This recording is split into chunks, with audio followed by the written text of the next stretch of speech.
So ಎಲ್ರಿಗೂ ನಮಸ್ಕಾರ, welcome back to my new video. ಪ್ರತಿ ಸರಿ ಹೇಳ್ದಾಗಲೂ ಈಗಲೂ ಹೇಳ್ತಾ ಇದ್ದೀನಿ, ಇದುವರೆಗೂ ಯಾರಾದರೂ ನನ್ನ ಚಾನಲ್ನ ಸಬ್ಸ್ಕ್ರೈಬ್ ಮಾಡ್ಕೊಂಡಿಲ್ಲ ಅಂದರೆ, ಫಸ್ಟ್ ಟೈಮು ನನ್ನ ವಿಡಿಯೋ ನೋಡ್ತಾ ಇದ್ದೀನಿ ಅಂದರೆ ಸಬ್ಸ್ಕ್ರೈಬ್ ಮಾಡ್ಕೊಳ್ಳಿ. ಇದಕ್ಕಿಂತ ಇನ್ನೊಂದು ಮಾಸ್ಟರ್ ಪೀಸ್ ಎಲ್ಲೂ ಸಿಗಲ್ಲ ಗುರು.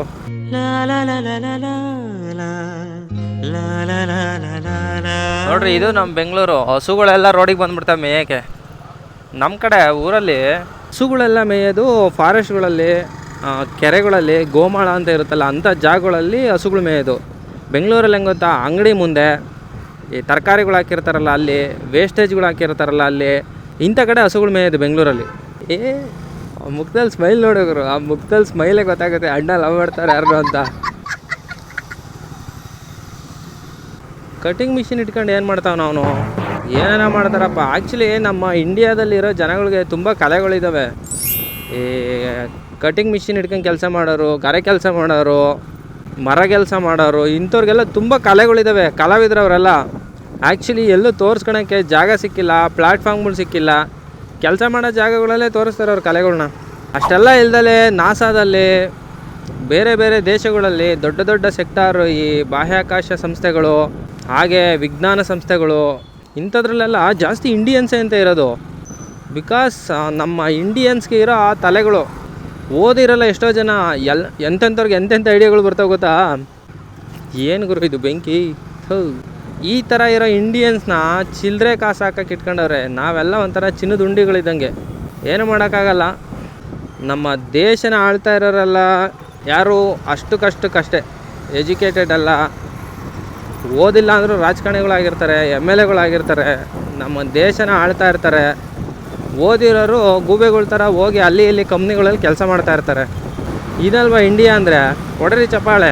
ಜಪಾನು, ಜರ್ಮನ್ನು, ಈ ಥರ ದೇಶಗಳಲ್ಲಿ ಮಕ್ಕಳು ಚಿಕ್ಕ ಹುಡುಗರು ಇದ್ದಾಗಲಿಂದನೇ ಅವ್ರನ್ನ ಥರ ಟೆಕ್ನಿಕಲಾಗಿ ಬೆಳೆಸ್ತಾ ಹೋಗ್ತಾರೆ. ಅವರು ಸಣ್ಣ ಮಕ್ಕಳಲ್ಲೇ ಬೇರೆ ಬೇರೆ ಏನೋ ಹೊಸ ಹೊಸ ಟೆಕ್ನಾಲಜಿಗಳನ್ನ ಕಲಿಯೋದು, ಸ್ಕಿಲ್ಗಳನ್ನ ಕಲಿಯೋದು, ಈ ಥರ ಮಾಡ್ತಾರೆ. ನಮ್ಮ ಊರುಗಳಲ್ಲಿ, ನಮ್ಮ ದೇಶಗಳಲ್ಲಿ ಸ್ಕೂಲಿಗೆ ಹೋಗು, ಅಂಗನವಾಡಿಗೆ ಹೋಗು, ಆಮೇಲೆ ಕೆಲ್ಸಕ್ಕೆ ಹೋಗು ಇದೆ. ಯಾವುದೋ ಒಂದು ಕುರಿ ಹೋಗಿ ಹಳ್ಳಕ್ಕೆ ಬಿತ್ತು 10,000 ಸಂಬಳ ತಾಂತು ಅಂತಿದ್ದಂಗೆ ಇರೋ ಬರೋ ಕುರಿಗಳೆಲ್ಲ ಹಳ್ಳಕ್ಕೆ ಬಿದ್ದುಬಿಡ್ತಾವೆ ಹೋಗಿ. ಸೊ ನೋಡಿ ನೀವು, ಇಡೀ ಜಗತ್ತಲ್ಲಿ ಶ್ರೀಮಂತರ ಪಟ್ಟಿಯಲ್ಲಿ ಬರೋರೆಲ್ಲ ಬಿಸ್ನೆಸ್ ಮಾಡ್ತಾ ಇರೋರು.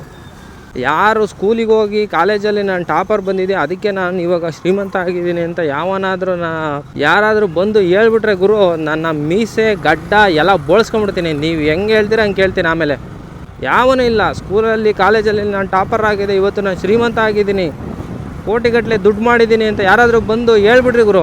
ನೀವು ಏನು ಹೇಳ್ತೀರ ಅದನ್ನು ಮಾಡ್ತೀನಿ ನಾನು. ಮೀಟ್ರು ಬೇಕು ಬಂದು ಹೇಳೋಕ್ಕೆ, ಮೀಟ್ರು ಯಾಕೆ ಅಂದರೆ ಅಲ್ಲಿ ಯಾರೂ ಆಗಿಲ್ಲ, ಅದು ಗೊತ್ತಿರೋ ವಿಚಾರ. ಇನ್ನೊಂದು ವಿಚಾರ ಏನಪ್ಪ ಅಂತಂದರೆ, ಸಂಪಾದನೆ ಮಾಡಬೇಕು ಅಂತಂದರೆ ಬರೀ ದುಡ್ಡನ್ನೇ ಸಂಪಾದನೆ ಮಾಡೋದಲ್ಲ. ನಮ್ಮ ಕಷ್ಟದಲ್ಲಿದ್ದಾಗ ಸಹಾಯ ಮಾಡೋರನ್ನ ಸಂಪಾದನೆ ಮಾಡಬೇಕು. ನಾವು ಕಷ್ಟದಲ್ಲಿದ್ದಾಗ ಸಹಾಯ ಮಾಡೋರನ್ನ ಸಂಪಾದನೆ ಮಾಡಬೇಕು. ನಾವು ದುಃಖದಲ್ಲಿದ್ದಾಗ ನಮಗೆ ಧೈರ್ಯ ತುಂಬೋರನ್ನ ಸಂಪಾದನೆ. ನಿಜವಾದ ಸಂಪಾದನೆ ಅಂದರೆ ನಿಮ್ಮ ಆರೋಗ್ಯನ ಸಂಪಾದನೆ ಮಾಡ್ಕೊಳ್ಳಿ. ಇದು ನಿಜವಾದ ಸಂಪಾದನೆ ಅಂದರೆ. ಬರೀ ದುಡ್ಡನ್ನೇ ಸಂಪಾದನೆ ಮಾಡಿದ್ರೆ ನಿಜವಾಗ್ಲೂ ಯಾರು ಶ್ರೀಮಂತ ಅಂತ ಹೇಳಲ್ಲ ಗುರು. ನೋಡ್ರಿ, ಆ ಮುಖದಲ್ಲಿ ರಾಜ ಕಳೆ ನೋಡ್ರಿ. ಆ ಮುಖದಲ್ಲಿ, ಆ ಮುಖಕ್ಕೆ ನಗುವೇ ಕಳೆ. ಏನು ಮಾಡ್ತೀರಾ, ವಿಧಿಯಾಟ ಬಲ್ಲೋರ್ಯಾರು.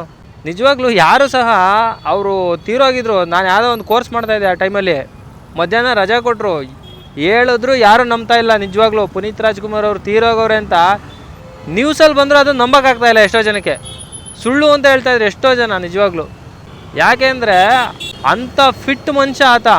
ಎಷ್ಟು ಫಿಟ್ಟಾಗಿದ್ರು ಯಪ್ಪ. ನಿಜವಾಗ್ಲೂ ಅಂಥ ಟೈಮಲ್ಲಿ ಎಷ್ಟೋ ಜನ, ಈಗ ಕೋಟಿಗಟ್ಟಲೆ ದುಡ್ಡಿರೋರು ಎಲ್ಲರೂ ಏನೇ ಇದ್ರು ನಶ್ವರ ಅನ್ನಿಸ್ಬಿಡ್ತದೆ ಅಂಥ ಟೈಮಲ್ಲಿ. ನೀನು ಏನೇ ಮಾಡಿರೋ, ಕೋಟಿಗಟ್ಟಲೆ ದುಡ್ಡಿರಲಿ, ಏನಕ್ಕೆ ಬದುಕಬೇಕು ಈ ಜೀವನನ ಅಂತ ಅನಿಸುತ್ತೆ ಅವಾಗ.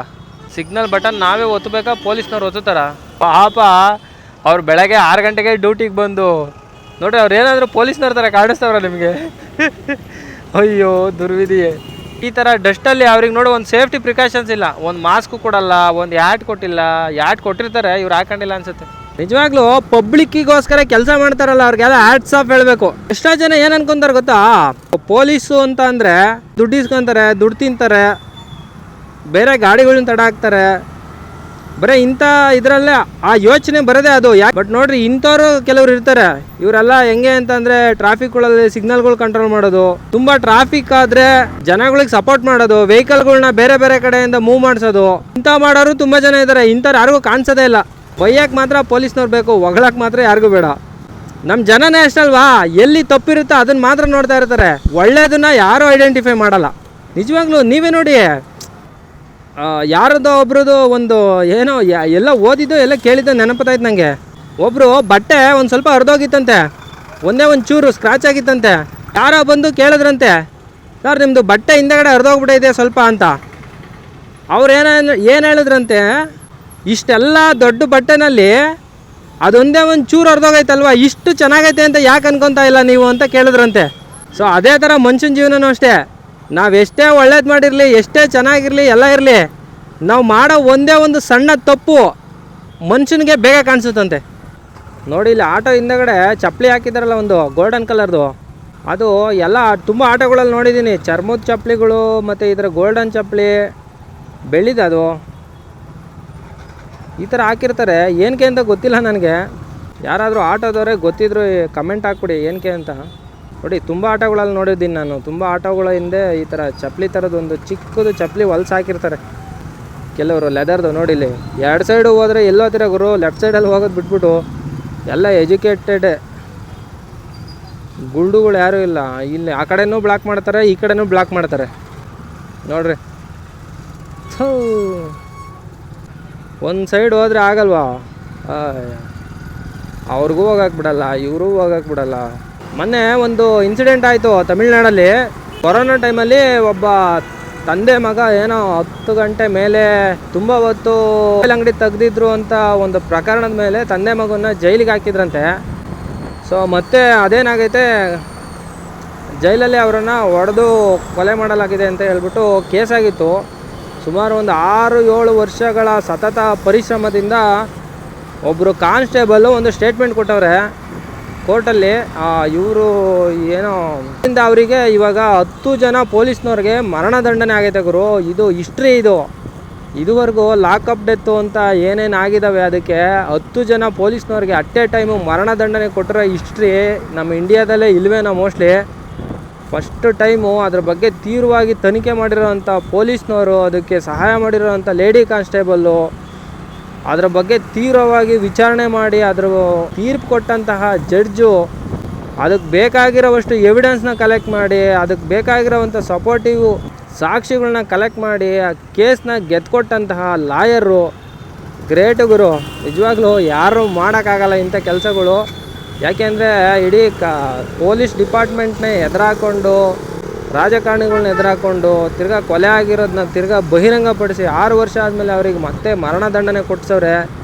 ಇವಾಗ ಅಲ್ಲಿ ಯಾರು ತಪ್ಪು ಮಾಡಿದ್ರು, ಯಾರು ತಪ್ಪು ಮಾಡಿರಲಿಲ್ಲ, ಯಾರು ಸಪೋರ್ಟ್ ಮಾಡಿದರು, ಇದು ಯಾವುದು ಈಗ ಅಲ್ಲಿ ಲೆಕ್ಕಕ್ಕೆ ಬರಲ್ಲ. ಈಗ 10 ಜನದಲ್ಲಿ ಯಾರೋ ಒಬ್ಬರು ಮಾಡಿದ್ರೆ, ಇಬ್ಬರು ಮಾಡಿದ್ರು ಅದು ಗೊತ್ತಿಲ್ಲ, ಇಲ್ಲ 10 ಜನನೂ ಮಾಡಿದ್ರೆ ಅದು ಗೊತ್ತಿಲ್ಲ.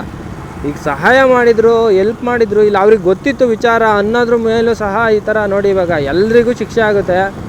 ಸೊ ದಯವಿಟ್ಟು ಬೇರೆಯವ್ರ ಜೊತೆ, ಬೇರೆಯವ್ರ ಪ್ರಾಣಗಳ ಜೊತೆ, ಬೇರೆಯವರ ಇದ್ರ ಜೊತೆ ನಮ್ಮಲ್ಲಿ ಅಧಿಕಾರ ಇದೆ, ನಮ್ಮಲ್ಲಿ ಪವರ್ ಇದೆ ಅಂತ ಯಾರಾದರೂ, ಸಾರಿ ತಮಿಳ್ನಾಡಲ್ಲ ಇಡೀ ದೇಶಕ್ಕೆ ಇದು ಮಾದರಿಯಾದಂಥ ಒಂದು ದೊಡ್ಡ ತೀರ್ಪು ಅಂತಲೇ ಹೇಳ್ಬೋದು. Hats off to you sir. ಯಾರ್ಯಾರ ಬಗ್ಗೆ ಕೆಲಸ ಮಾಡಿದರು, ವರ್ಕ್ ಮಾಡಿದರು ಅವ್ರಿಗೆಲ್ಲ ದೊಡ್ಡ ದೊಡ್ಡ ನಮಸ್ಕಾರ. ಯಾಕೆ ಅಂದರೆ ಮುಂದೆ ಯಾರಾದರೂ ಇದೇ ಥರ ತಪ್ಪುಗಳು ಮಾಡೋರಿಗೆ ಇದೊಂದು ಮುನ್ನೆಚ್ಚರಿಕೆ. ಮುಂದೆ ಈ ಥರ ನಾವು ಮಾಡಿದ್ರೆ ನಮಗೂ ಈ ಥರ ಆಗಬಹುದು ಅನ್ನೋ ಒಂದು ಭಯ ಇರುತ್ತೆ. ಸೊ ಈ ಥರ ತೀರ್ಪುಗಳು ಬರಬೇಕು ಆ್ಯಕ್ಚುಲಿ. ಯಾಕೆ ಅಂತಂದರೆ ಇವಾಗ ನನ್ನಲ್ಲಿ ಅಧಿಕಾರ ಇದೆ, ನನ್ನಲ್ಲಿ ಪವರ್ ಇದೆ ಅಂತ ಎಷ್ಟೋ ಅಮಾಯಕರ ಮೇಲೆ ಅಲ್ಲೇ ನಡೀತಾ ಇರ್ತವೆ. ಕಪ್ಪಳು ಕುಡಿಯೋದು, ಕೆನ್ನೆ ಕುಡಿಯೋದು, ಬೈಯೋದು, ರೇಗೋದು, ಅಮ್ಮ ಅವ್ವ ಅನ್ನೋದು, ಈ ಥರ ಎಲ್ಲ ಸ್ವಲ್ಪ ಅವಾಯ್ಡ್ ಆಗಬೇಕು. ಆವಾಗಲೇ ಅವ್ರಿಗೂ ಒಂದು ಸಮಾಜಕ್ಕೆ, ಪಬ್ಲಿಕ್ಕಿಗೆ ಒಂದು ವ್ಯಾಲ್ಯೂ ಕೊಡಬೇಕು. ಅವರು ಓಡಾಗಿಡಿಯೋದು, ಫೈನ್ ಹಾಕೋದು ಆ ಥರ ಹಾಕ್ಲೇಬೇಕು. ಅಂತಂದರೆ ಒಳ್ಳೆ ಟೆಕ್ನಾಲಜಿ ಐತೆ. ಇವಾಗ ಕ್ಯಾಮ್ರಾಗಳಲ್ಲಿ ತೆಗೆದು ಫೋಟೋ ಹಾಕ್ತಾರೆ, ಮನೆಗಳಿಗೆ ರಸೀದಿಗಳು ಬರ್ತವೆ ಈ ಥರ ತಪ್ಪು ಮಾಡಿದ್ದೀವಿ ಅಂತ. ಮತ್ತೆ ಭೇಟಿಯಾಗೋಣ. ನಮಸ್ಕಾರ.